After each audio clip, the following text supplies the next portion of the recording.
You know, I never thought I'd be standing here talking about rice like it's some kind of miracle cure. I mean, rice, the staple of so many diets around the world, it's just a grain, right? But let me tell you, my relationship with rice has changed dramatically since I was diagnosed with diabetes. It's like I've been handed a new playbook, one that rewrites everything I thought I knew about food and health. I remember the day I got the news. The doctor sat there, looking all serious, and I could feel the weight of the world pressing down on my chest. "You have diabetes," he said, and it felt like the ground shifted beneath me. I thought about all the things I'd have to give up: the sweet pastries, the sugary drinks, the carefree snacking. But what hit me hardest was the thought of rice. I grew up in a household where rice was more than just food.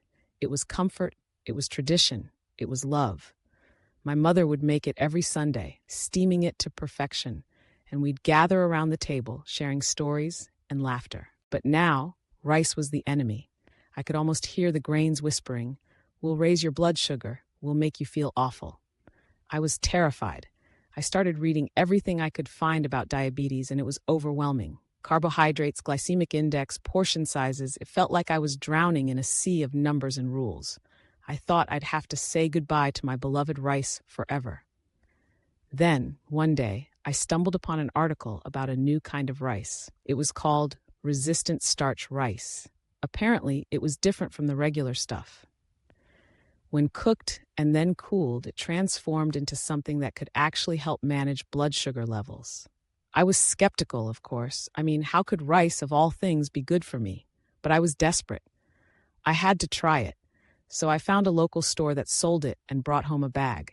I was nervous as I prepared it, my heart racing with anticipation. I cooked it just like I always did, but this time I let it cool down before serving. I paired it with some grilled chicken and steamed vegetables, and as I took that first bite, I felt a mix of hope and fear. What if it didn't work? What if I was just setting myself up for disappointment? But then, something incredible happened. I checked my blood sugar levels after the meal, and they were stable. No spikes, no crashes. I couldn't believe it. It was like I had unlocked a secret door to a world where I could enjoy rice again without the guilt. I started experimenting with different recipes, adding spices, vegetables, and proteins. I felt like a mad scientist in the kitchen, mixing and matching, all while keeping my health in check. I began to share my findings with friends and family, and their reactions were priceless. They couldn't believe that rice could be part of my diet again. "Are you serious?" they'd ask, eyes wide. "You can eat rice?" And I'd nod, grinning like a kid on Christmas morning. It felt like I was spreading a message of hope, a reminder that just because you have diabetes doesn't mean you have to give up everything you love.